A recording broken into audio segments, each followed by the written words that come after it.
Welcome back to Story Deep Dive with Rachel and Dana. This is a podcast where two book coaches, editors, and besties discuss books not as readers but as writers. I made my own self laugh to draw inspiration from great books and have lots of laughs along the way. Whether or not Dana's laughing, I'm making myself laugh. So today we are kicking off our discussion of Broken Harbor by Catherine Cowles. We have a ton of great stuff to talk about today and over the next 3 weeks, so there's a lot to look forward to. But Dana has juicy news for me from over at Danja Tales, and I cannot wait to hear what she has going on. Because she hinted in the pre-show to me of like what she's going to be talking about, and I'm dying to find out. I'm not going to bury the lead any further. Dana, tell me what's going on over at Danja Tales. First of all, every time you say juicy, I'm like, I do? Like, it makes it sound like there's a big announcement. I dear listener, dear watcher, I'm so sorry. It makes it sound like she's about to drop like a big announcement. But if you guys were here for, I think, last month's episodes, Dana was talking about these, like the way that she's running book club in DTW throughout the summer. And, you know, at the time she was like, this is what we're going to do. I don't know how it's going to go. And she's like, finally had one of those book clubs, and I've been dying to hear how it went. And so I maybe was over dramatic, which is a frequent feature of my honestly general way of being, but I'm just excited. So if I misled the people, I apologize. However, I am very excited to hear about this. So Dana, give us the context and tell us about it. Okay, when you say it like that, I can get with it. So just as a recap, I mean, here's what's always so hilarious about the way that we record these podcasts is the fact that for you it could have been last week, and for us it could have been months ago. So who knows? We don't know. Or at least, listen, I'm gonna speak for myself. I don't know. But towards the end of first quarter, something like that, we did a workshop where we covered my 3-book system for learning your niche, which is having a GOAT, which is your greatest of all time, having your Evergreen, which is a book that shows you some of the things that are just common in your niche and how they have evolved from the GOAT, and your chart topper, which is a current release that is across all 3 of the books. What it allows you to do is sort of lock in your niche and also to see how it's changed and it's evolved. And so in our summer reading series, if you will, we decided by vote, because we're going to do movies or the triple threat summer. Yeah, that's right. Because they're called the triple threat. That's what we call it, is we decided that we're going to have a triple threat summer. And so unlike in the past, a book club is usually we have one book, everybody's reading that one book, and we come back and have a discussion. Well, in this case, everybody is reading a different book. And first of all, thankfully, the people in my community and my clients are like, they always call me their fearless leader, right? Like, they're going in here blind and just trusting that I'm like, this is going to be good. I'm telling you, this is going to be good. Lean in, do the work, because usually your GOAT is the hardest book to find. It's the hardest book to find because it's the oldest book. And the better pick that you have, the better foundation you have as you move forward. It gets easier as you get current. So we had the first book club of doing the GOAT, and it went so good. So many people messaged me and was like, okay, I didn't know where you were going with this, but I was just like, because one of the things that that inspired the triple threat was that as I was working with clients and as I was plotting for different genres, I had to learn the reader expectations for those genres quickly, right? And I had to develop a system to be able to do it. I could be plotting a romance, then I could be plotting a YA, I could be plotting a romantasy, I could be plotting a mystery, right?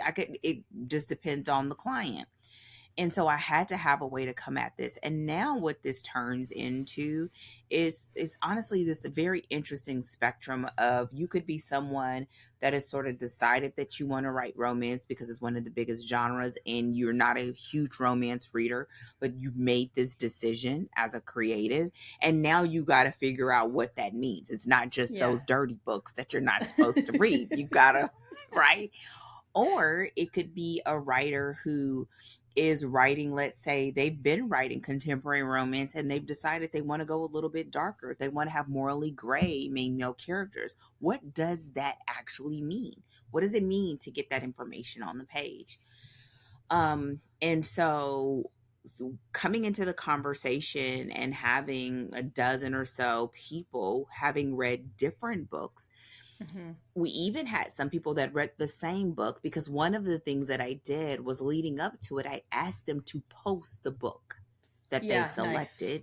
Nice. Because what I knew it would happen, but what we found to be true is people would read something and they thought it was it because they picked it, and then they actually read the book and it was like, actually it's not. Ding, ding, ding, ding, ding. How many times, how many times that happens? When we're in mentorship, I'm reading the books with you.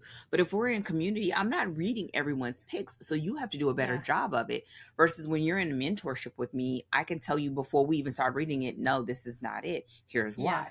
Well, when you are doing this on your own, you really have to be discerning. And so people having read books or found books that they wouldn't have ever picked, but because it met the criteria, they went for it, and they're like, oh my goodness, this was so much better. And this helped me to identify X, Y, and Z. And I think the biggest sort of, because it's like, I could talk about a million things, but being that you weren't there for the conversation, it may feel like, oh my God, you're going on and on. But I'll say this. What I find to be true when it comes to the general advice to read more, right, which is not really, I mean, it is the advice, but it really isn't as helpful without some parameters. Or if you are underway and you're realizing you want to take a detour, you want to do something different, but you're not quite sure how to do it, this is sort of was the room where people were able to do something that they haven't been able to do before, which is begin to articulate what that is, whether it is what they don't want or what they want, what the differences were that they saw in the characters, even to the point where there's one student, and absolutely love her to death, but she is so literal. And had we not worked for a season in a one-on-one capacity, I wouldn't have realized this, right? She's so literal that I'm like, okay, this is what you see, but don't do this, right? Yeah. Don't feel like, okay, all right, I like Fourth Wing. Gotta have some dragons. Gotta have a girl that has, that has a weak body. Gotta have a hot guy who's already like, no, this is not how we do it. And so, and then hearing from the rest of the students what they liked, they didn't like, what they took away, what they learned from. People was like, wait a minute, what book was that again? Wait, what was that? The chat was on fire, right? Yeah. And ultimately, when we got to the end, because when you do your triple threat, my advice is never to just do one for all. You can do it with 3 books, and this system totally works. But if you have more than one, you are on fire, especially when it comes to your GOAT, because it establishes your foundation. It establishes the beginning, if you will. Yeah. So people then having more than one, baby, you are on fire. And now we can really begin to chop it up. Yeah. And at the end, people was like, I'm so glad, because I kept saying, y'all, don't sleep on this.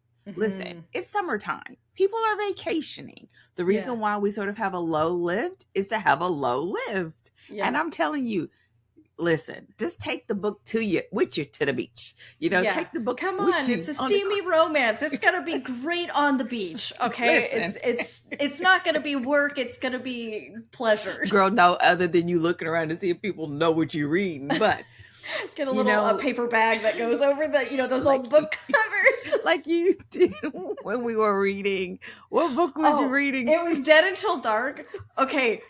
So, we're going to go super brief interjection with the story. Okay, listen, squad. If you are listening on audio, I'm going to apologize now because you're not going to be able to see the book cover. But on YouTube, you can see the book cover. So when we read for the first time Dead Until Dark, this is the version that I have. It's the very much like, this was an HBO special. And obviously, I mean, so for the listener, you've got just the bottom half of a lady's face with very red lips and her tongue sticking out to wipe off a little bit of blood. It's very sexual looking. Versus, if you look at Dana's, Dana, go ahead and describe your cover so it gives you speaker. First of all, my cover is creepy in a different way. It's more about the typography than the image. I mean, first of all, whoever approved this, can we please have a side conversation? That's the funniest cover for something that's like, kind of steamy, like Dead Until Dark. That is a hilarious cover. Listen, and this is what makes it so bad. I'm so sorry, Charlene Harris. We loved this book. But the fact that he got that, like, what is that called? Widow's Peak on the vampire.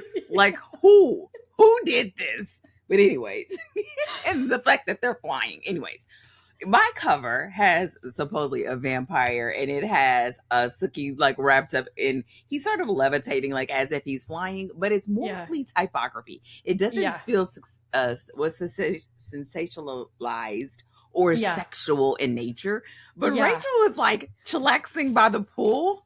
Yes, this was because we were literally reading it in the summer and we were going to study it. And this was before the podcast. And the place that I lived, it had a pool that was like part of the apartment complex. And I was going to read it. And I had to take this book to the pool. And I was like, how do I read this? And not everybody be looking at me with my nose in a book that is like, this clearly has sex in it. Like, it's like, and so I would like, when you like flip over so that your back is facing the sun. And I was like, I'll just lay it flat on the little chair, like or like, brace it against my knees or something so that you can't see the cover. So yes, this is, where your clients might have experienced, or your students might have experienced a little bit of that this summer, where they're like, "Don't look at the cover. There's nothing to see here." I don't know if anything is as racy as that cover. I don't think that's true.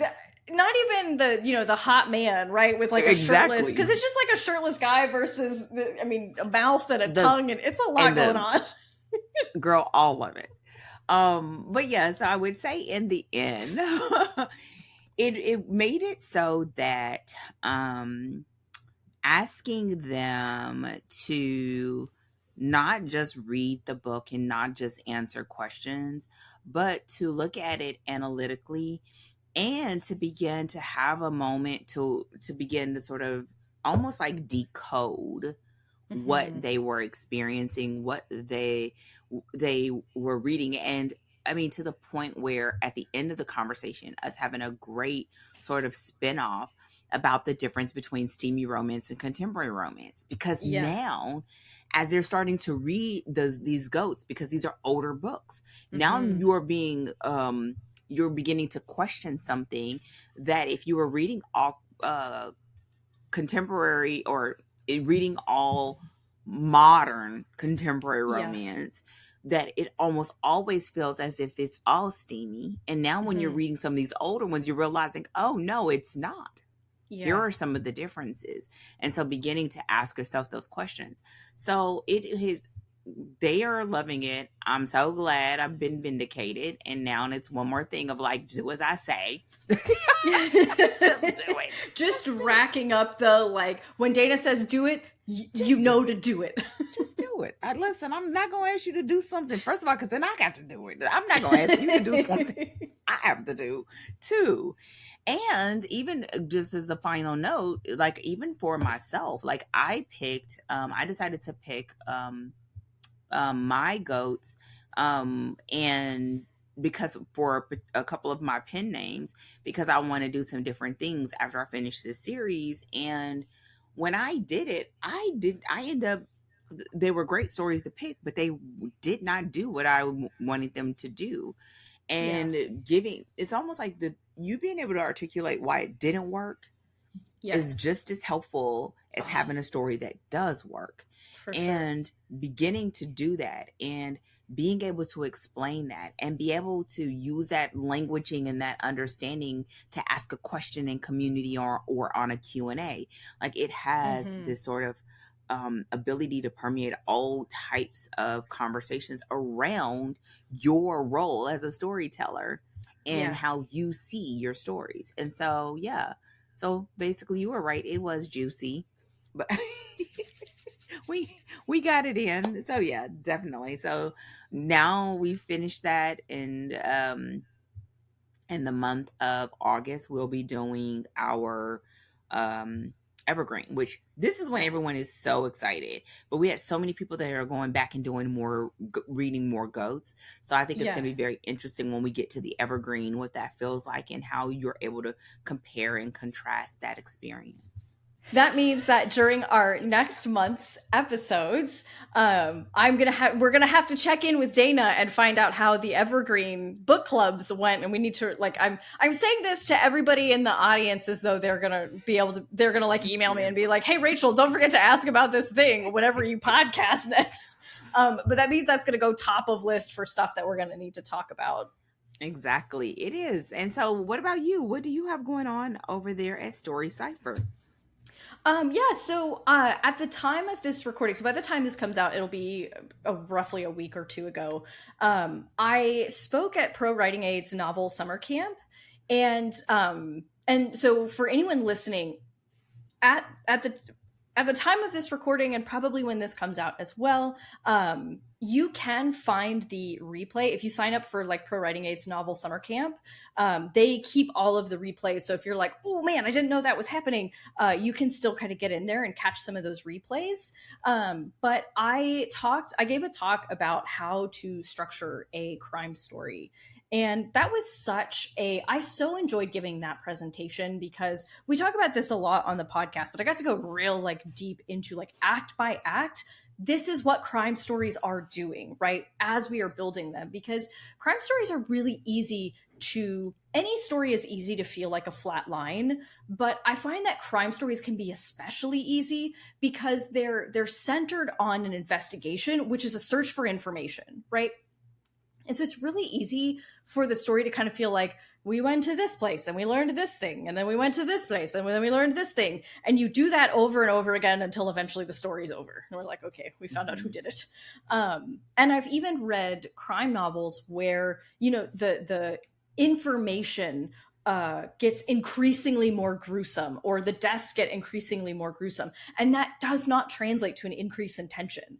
It does not make the story feel like it is escalating. It just kind of feels like I'm wandering from place to place and kind of like, ew. Like we go from scene to scene and I'm just sort of like, well, that's gross. And that's the extent of my experience. And so really getting to talk about, we've talked about this on the podcast before, how you escalate a crime story using the meaning of the information itself, right? Because the whole point of a crime story is the puzzle. What we want to do is solve the puzzle alongside the protagonist. And so when we're focusing on building the meaning and building the picture of the truth of the crime and who's responsible, and at intervals throughout the story, like sort of disrupting that picture because the protagonist is wrong, that's really where that interest and tension is coming from. And so getting to like do this presentation to really map out what that looks like and sort of how you accomplish it, and also like, where you've seen it in crime novels before, right? Where it's like, often at midpoint, it looks kind of like this, or it looks like this at All Is Lost, was really like, it was such a satisfying presentation to give and like topic to cover.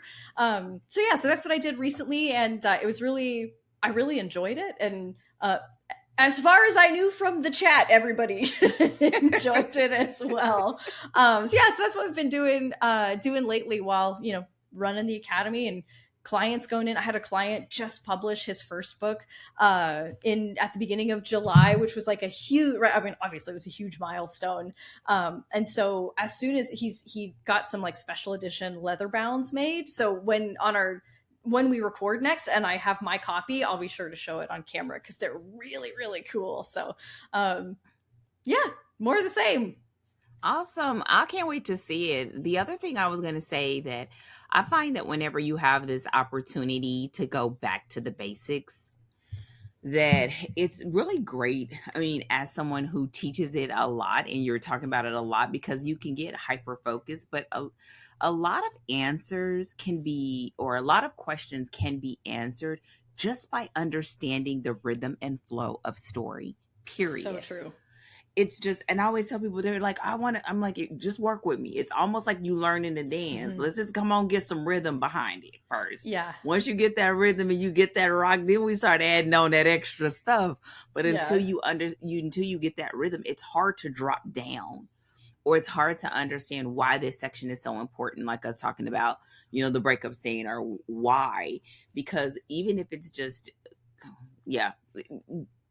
understanding the rhythm and then beginning to use that rhythm to help you at every stage of that process, plotting, writing, editing, because understanding that rhythm helps you to know, it almost helps to begin to train your intuition. Yep. When you know something is off, to begin to figure out, okay, wait a minute. Now I know I'm in Act 3 and here are my bookends for Act 3. Yep. And here, listen, this is why every time I do the boot camp, because it never fails that students are like, you've taught this so many times and I still learn something over and over again, because you're going back to the basics. And so I'm glad. I hope that they just ate it up, because that was a rare treat. And I hope you get to do it again. Thank you. Actually, I just like a few weeks ago, I had one of my students in the academy. She had a really similar experience to exactly what you were just talking about, where she was kind of stuck on a portion of her story, and she'd been kind of like really spinning her wheels about it and trying to map out stuff and what are the solutions? And then after a while of like working the problem, she realized oh, I'm just having like a basic 4-act structure and like order in which I'm like closing out my threads problem, right? It was like it was just foundational stuff. And what's so amazing about that is that it means that like the solution to so many story problems aren't actually in some super, high context skill that you need to develop, that you have to like ascend to. It's actually, it lives at like the foundation of how stories work. And so, it is both that simple and that difficult, but that it's not some far off skill for the elite, writer or whatever, but so many of the solutions actually come from our foundational principles. And I think that's honestly kind of encouraging, kind of nice. It is encouraging, because I think the thing about it is you begin to realize how much you learn and relearn. The more that you are writing and you are experiencing story, the more that hooks that you have to hang that information on, and you go from being very general to what we'll talk about today, right? Getting more specific, because you have sort of absorbed that rhythm, and now you're able to implement it and execute at a higher level because you are proficient in it. Yeah, absolutely. So let's go ahead and dive into our overview for Broken Harbor by Catherine Cowles. We have an extra special summary for you guys. I'm being so sassy, guys. I'm sorry. I'm kind of having a bit of Schadenfreude, because so for our summary for this month, we've just been pulling the book blurb, right? The back cover copy. But in this case, the back cover copy is written in first person. And so when Dana reads it, it sounds extra dramatic, and I've been having a good laugh literally every episode at this experience. So everybody, please enjoy the summary from Dana, and then we'll dive into our discussion. First of all, Rachel thinks she funny. Every time she gets ready to say this, and watch Dana fall in love with Coulson. Okay, this is gonna come back to bite. There's gonna be some episode. It's gonna be like a crossover pick or something, and I am gonna be the one, and it's gonna be worse than this one. This one really isn't that bad. It's gonna be something real wild, and I'm gonna have to read it out loud, and we're all gonna be uncomfortable. You gonna make me pick a book just so you have to read the blurb. I'm not gonna do that. I wouldn't do that to her, but I would think about it. Okay. All right, here we go. Since the moment our lives fell apart, the only thing that mattered was making a good life for my son, a life where he was happy and safe. I just never expected to find that safety with a hockey player known for his brutal dominance on the ice and his recklessness off it. But Cope Colson is so much more. The gentle way he makes sure we're okay, the playful care he shows my son, the way he truly sees me. When my life comes apart yet again, it's Cope picking up the pieces. Now we're living in his house, eating his incredible chef worthy meals, and it's not just my son who's falling, it's me. Because when Cope touches me, I lose all sense. I'm no longer thinking about staying safe. I'm thinking about how my skin ignites with every glance, how I come undone with the barest brush of his fingertips, and when we give into temptation, I'm lost. But Cope has secrets, and so do I. And when the forces from our past emerge from the shadows, there's nothing they won't do to end our happiness once and for all. Excellent. Thank you for that summary, Dana. You guys know this is the last episode that we record at the very end of the whole series, and so Dana is celebrating right now that she does not have to do that again. About Colson's brushing up his fingers. I'm like, are you serious? So outside of how the brush of Cope Colson's fingers ignite your skin, a few things that we're going to do today. So one, Dana's going to just give us a little bit of context for what is going on in this story to kind of catch us up on when we kind of get into the story, what's going on a little bit sort of beyond the blurb that we got.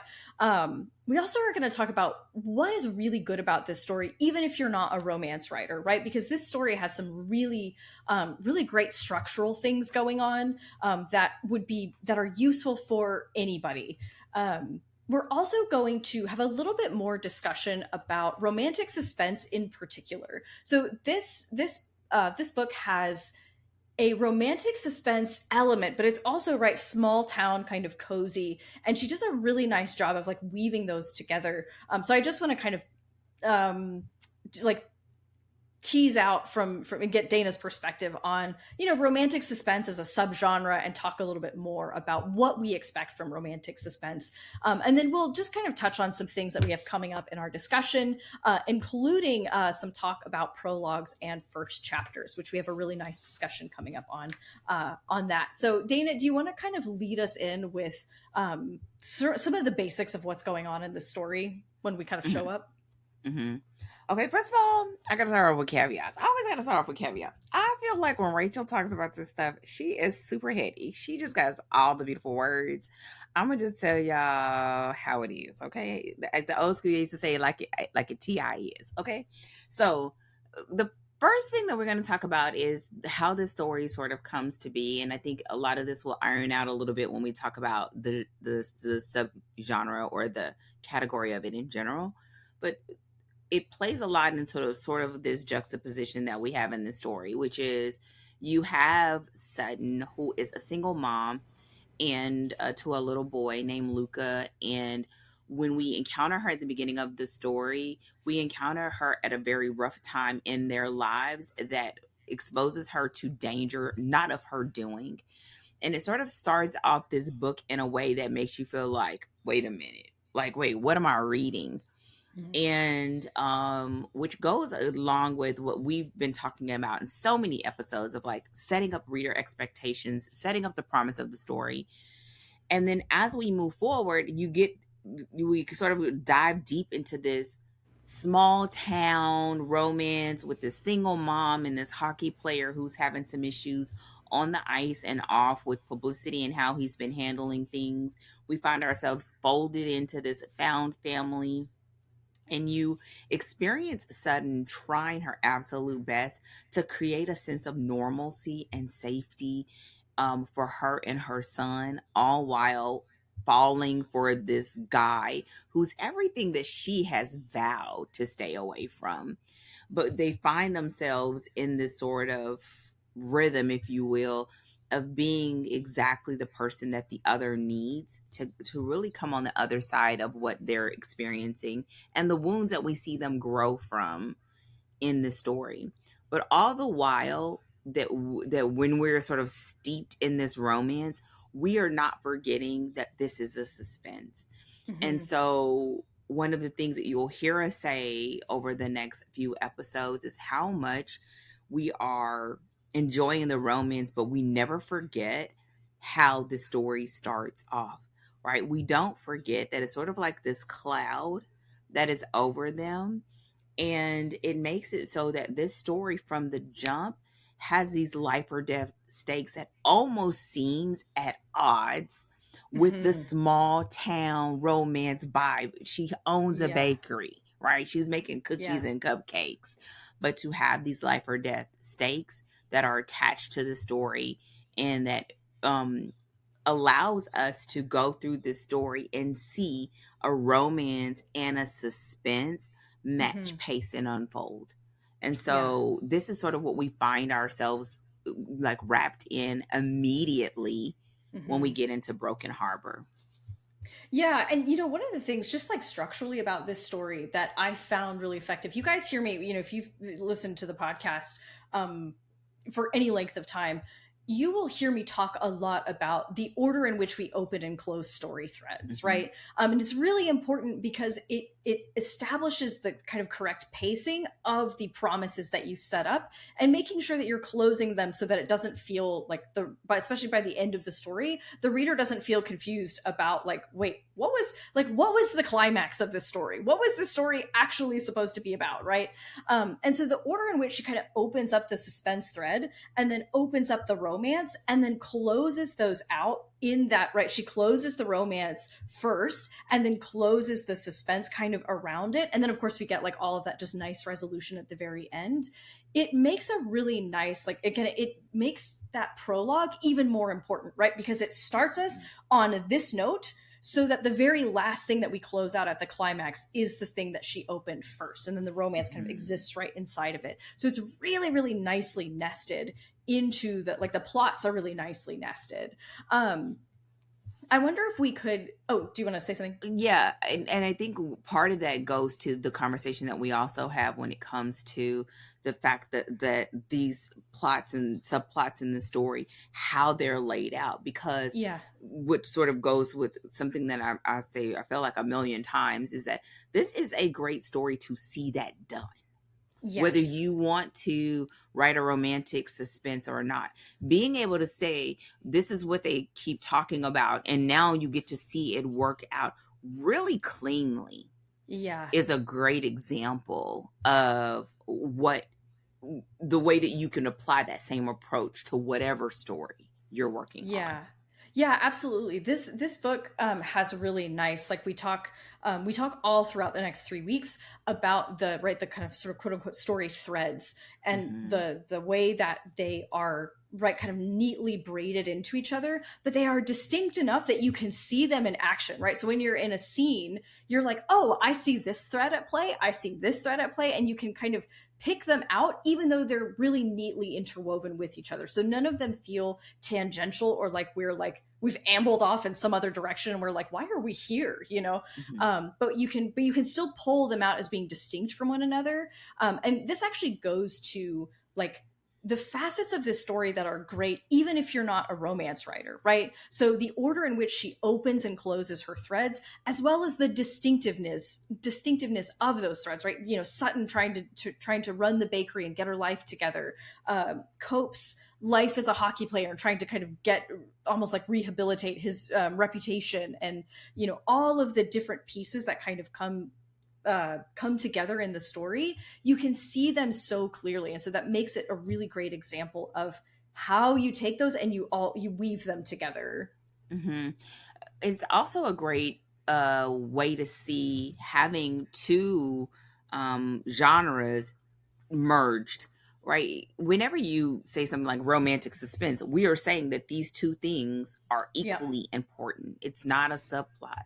And Mm-hmm. so seeing both of them have the full rhythm if you will, of like what we were talking in the, opening of the show, the full rhythm of that genre, but happening in tandem is really important to see. You see the same thing when you think about romantic fantasy, or you could even say a romantic thriller, a cozy mystery, I guess in some ways. But the point is, we see that as well. And I kind of feel like this is one of those stories where you can just get a whole lot of value from watching the story unfold, whether this is your genre or not, because she just does it in a really great, it's almost clean way, even though there's a lot that she's making look simple.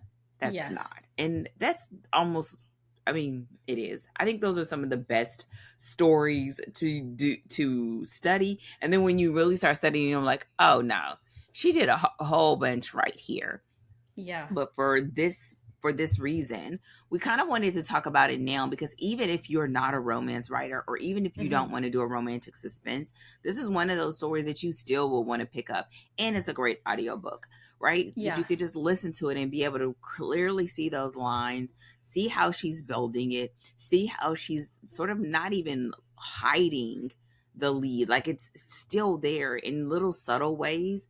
And how you still wrap it in something that so is a steamy romance. It is a steamy small town romance. Yeah, absolutely. And again, even just if whether you're a romance writer or not, or if you're a romance writer of a different, sort of subgenre, seeing how you manage multiple elements that feel like they all belong together, right? They all serve their own unique purpose in the story, and they all make the story better, right? So one of the things, what we will talk about in plot is about how those different threads give you variety within your story and give you lots of different angles to kind of come from. But you, of course, want those to be anchored in your plot so that they are all relevant. And this is what she has in this story. And she really uses it to great effect. And you can see it really, really clearly in play in this one. Mm-hmm. The other couple things that I'll say that we do bring up and talk about is we also see that in tropes, right? In this story, she has tropes that are not just in label. It affects how the story moves forward.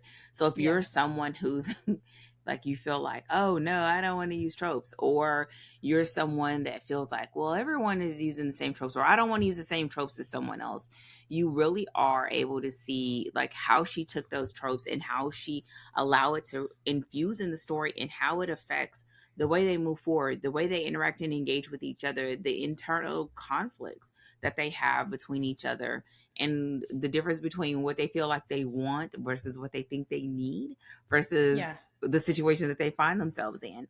And so we see that, and all while, I feel like you took something that could feel like at the time when it came out kind of cliche. It's a hockey romance. Like, what is a hockey romance? That's what you would think.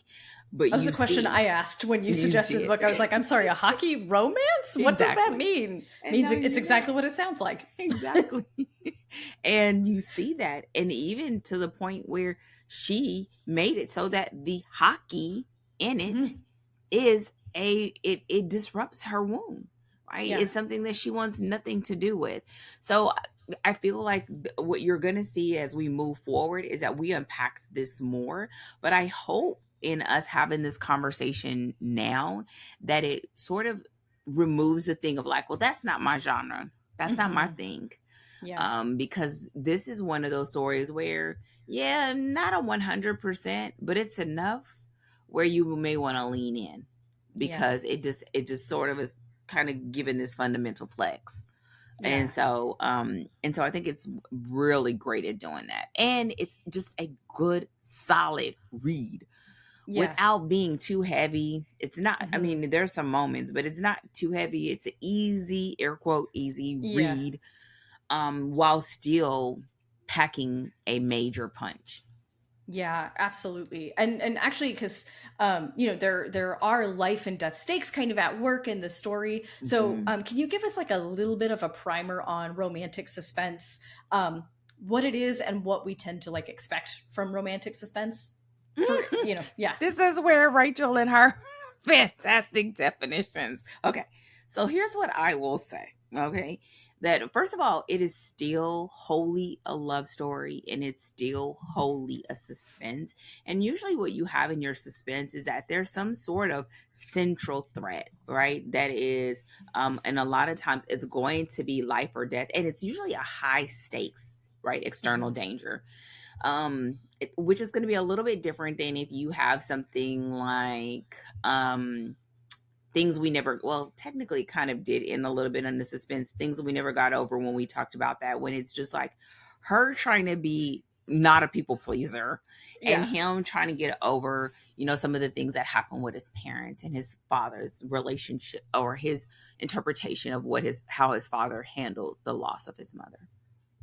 Okay, which is not a small, it's not a small fry, right? But it's not the same thing as like, we could be dead, right? It's not the same in that regard. Maybe emotionally so, but not physically so.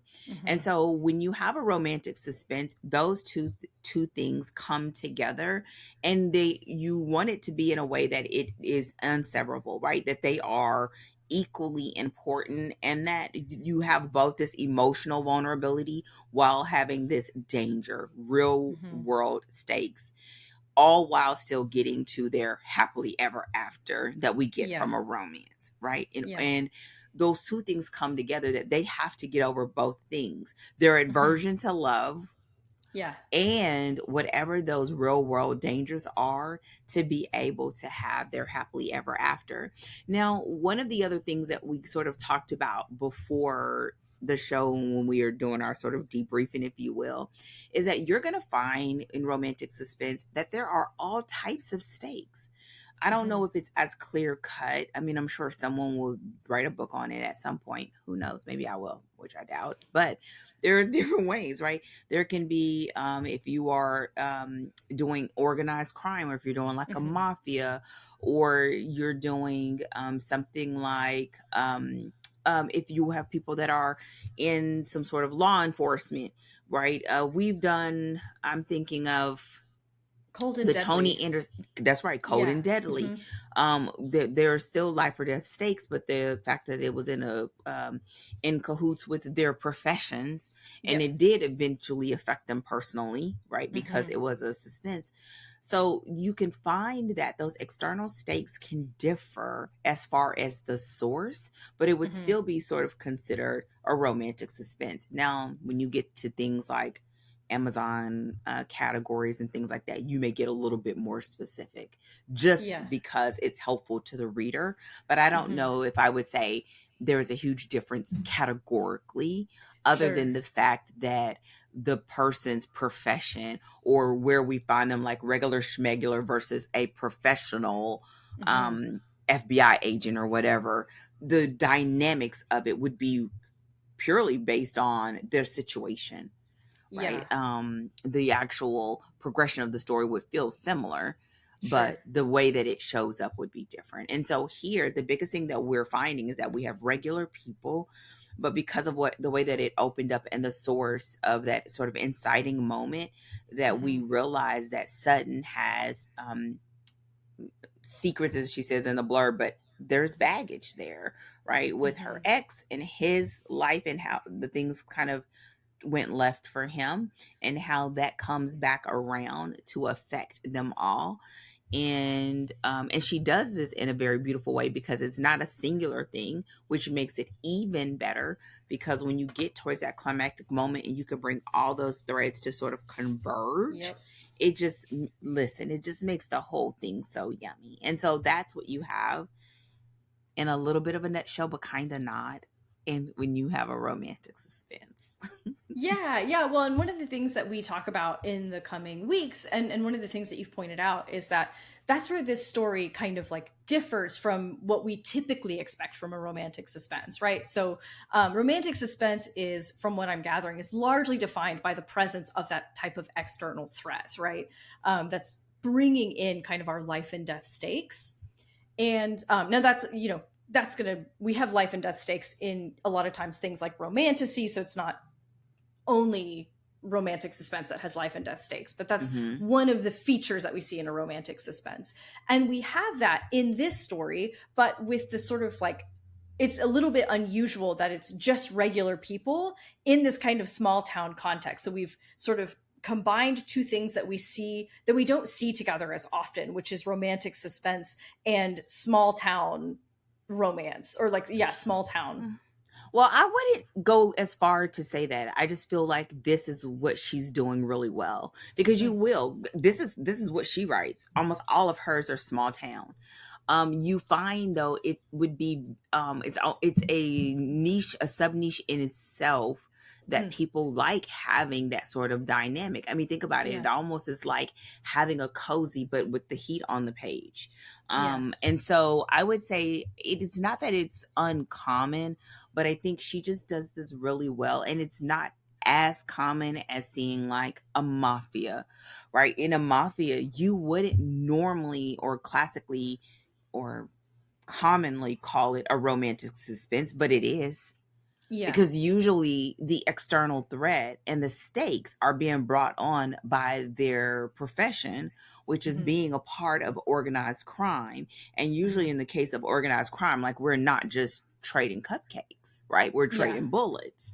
So it's sort of like just, those external stakes, just, it helps to sort of fold it for the writer, of course, and also for the reader, being that readers are selecting it for that. I think another part that I would point out in that regard would be, it would also be helpful because you will find that there are some readers that they don't want to deal with something that is illegal. They don't want to deal with organized crime. They don't want to sort of sensationalize bullets flying, or even in the case of a lot of mafia, you don't deal with the true consequences. Like, no one's going to jail, right?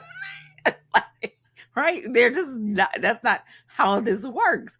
Versus in this case, what is being done is shaped around, we're extending our suspension of belief, but not much. Yeah. Because what happens here, you could see how that could really happen. And I think so. I feel like those are the sort of levers, if you will, that she's utilizing when we say romantic suspense here. And I would say the final thing is, the thing that she just does so well is she manages to have both, and she manages to still have the warmth and the coziness and the family dynamic and the family meals and kids running around, chasing a hockey puck, because you could see it in your mind, with the fact that bullets are flying. And the fact that someone could get shot, and that this could end. And if this ends, did I get to live my life the way that I really wanted to live it? Yeah. And I think that's what makes this feel very tangible, and not like, oh, we're playing cop and robbers for the sake of a book, Right. Yeah. Where, because, I think, and again, this is one of those things where she does it well, so she makes it look easy, but it's so easy to sort of mistakenly be like, well, I need to, my book needs it, maybe the book needs a little extra, or I need to, escalate the stakes. So, just like we were talking about with crime, I'm just gonna like jam in, some kind of, antagonist that kind of comes in, and it feels like it's superimposed from the outside, versus this sense that this is Sutton's real life that is coming to bear, like, it's her past coming to bear on her present, and her having to reckon with that, and giving us 100% of both, of the romantic suspense and all of the cozy. And those, like, again, I don't associate those things with each other, romantic suspense and cozy. So the fact that she was able to combine them so effectively is a testament to the skill with which she did this. And again, it goes back to what you talked about with the tropes, where the tropes that she chose, yes, are popular, but they have a meaningful place and impact on the story. The same way that the suspense, again, doesn't feel like it's just something she kind of plopped on there, but it has a meaningful role and purpose, and it has a meaningful role in the plot and in the purpose of the story and the journey that Sutton herself has to go on, and that Cope has to go on as well. And I would also say, in a lot of these situations, it sort of just always reminds me of spectrums, right? Mm-hmm. It's sort of like when you talk about crime stories, it is in spectrums, and her deciding that this is the spectrum of this particular story, because Mm-hmm. usually you're sort of redefining that for every story that's in a series, right? In a Mm-hmm. romance, every story doesn't have to be, but you may decide that in the state of this series, since I do write romantic suspense, all of them will be on the life or death spectrum, but this is the way that it's at play in this individual story. And I Mm-hmm. feel like one of the things that sort of stood out to me is the fact that we wholly got the way that their relationship is evolving while Mm-hmm. never fully taking our finger off the pulse of the danger. And Mm-hmm. that's sort of I think is one of those things that she just did well here. Yeah. And it made it so that someone like me, I want to read all the rest of the books in the series, right? Yeah. I want to see how she decides to disperse that, and whether this is just how she does it, or if this is just the way that she did it for this particular book, or the way she's doing it for this series. All in Mm-hmm. all, I think what it allows us to do is see both of those things working out, and begin to take some really great inferences and notes from how Yeah. she does it. Yeah, well, and that's actually kind of a great springboard for at least the last thing on my list, but we'll make sure that we cover all, everything that we wanted to get to in the episode. But one of the ways that she does this is through her prologue and first chapter. And we'll talk a lot more about it in plot, but really, the use of the prologue, which introduces that suspense thread, right? That is giving us something to hang on to when we jump into that first chapter and we're like, we're in a small town in a bakery. This is a really big change from where we were in the prologue.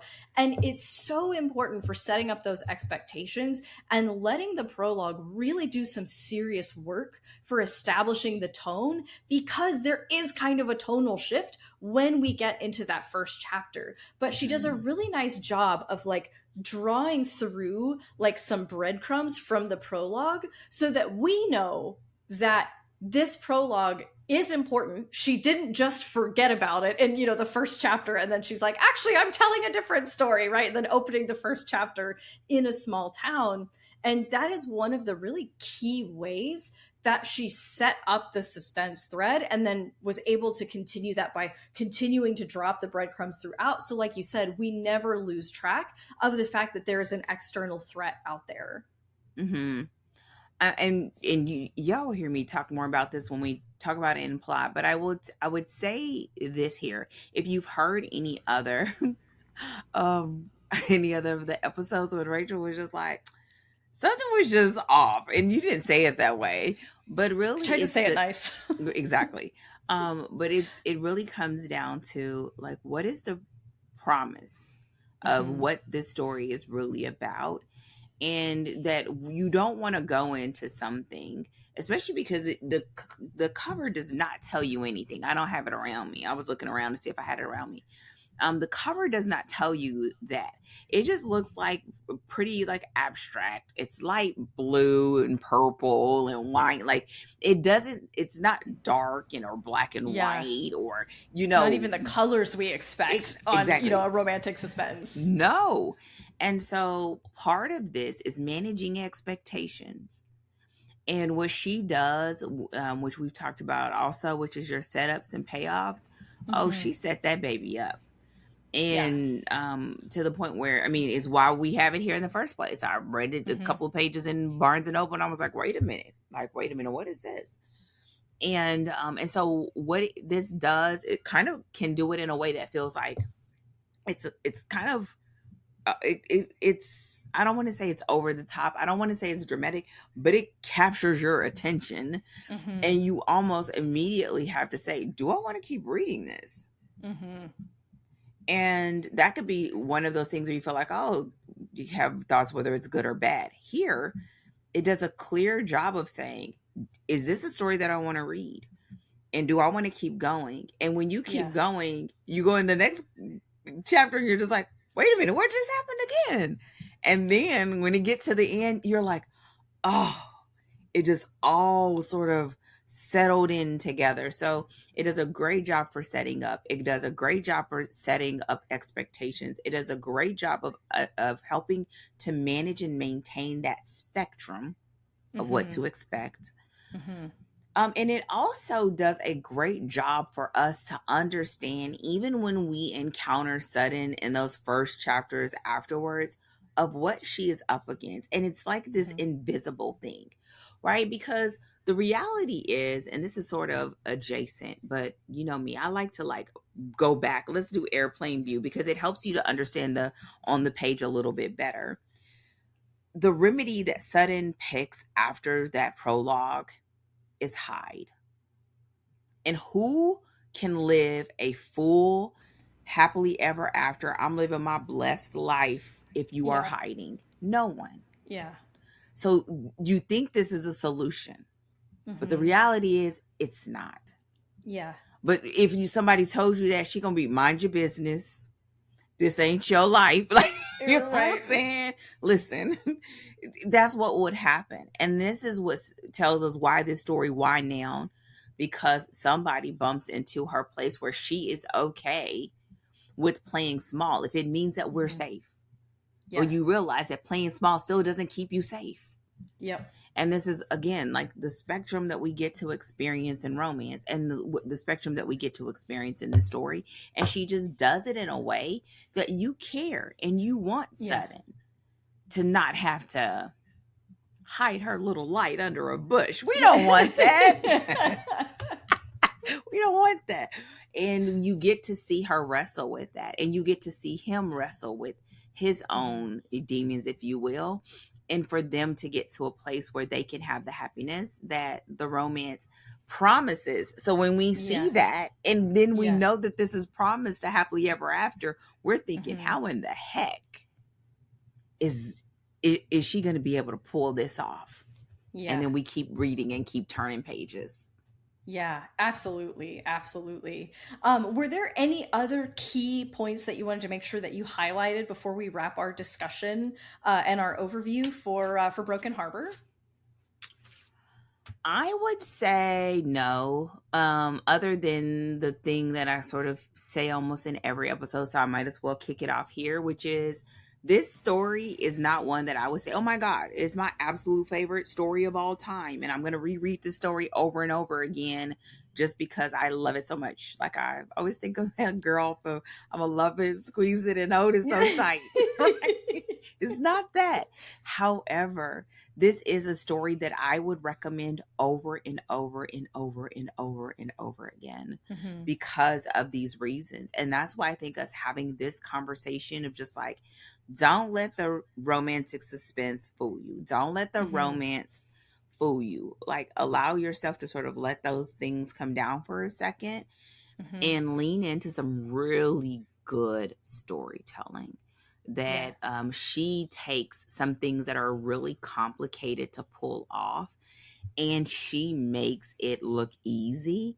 And while she's making it look easy, we get the benefit. So if you're someone who writes in this space, or you are someone that you wrestle with openings and closings or setups and payoffs, if that's you, then I would say like roll up your sleeves and lean in. This is a great audiobook.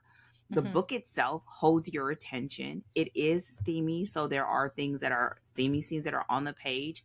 I would even say it holds true to being a small town romance, that it's a slow burn, even though there is a lot of chemistry and you just have all of the great makings of a fantastic story that, again, you would recommend, you would read again, you'd want to study, you'd want to lean into.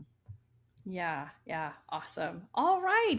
Well, thank you everyone so much for joining us for our overview of Broken Harbor by Catherine Cowles. We will be back next week where we will kick off our discussion of the plot And let me tell you, it is a good one, and it's a robust episode. So we have a lot of good stuff for you coming up in plot. So be sure to come back here, same time, same place, next week for that discussion. You can visit us online at storydeepdive.com, where you can also find out, you can see our latest episodes. You can find out more about Dana at Danja Tales or myself at Story Cipher. Don't forget to leave us a rating and review, or give us a like on YouTube. Drop us a comment. Let us know if you've read this book, if you love this book, if you have questions about this book. And subscribe. Also, subscribing is a thing that you can do, and you should do it. Yes. I've got the mental checklist. I'm like, bam, bam, bam, bam, one after the other. So thank you so much for joining us today. Like I said, we'll be back next week, and we'll look forward to seeing you there. But until then, as always, happy writing.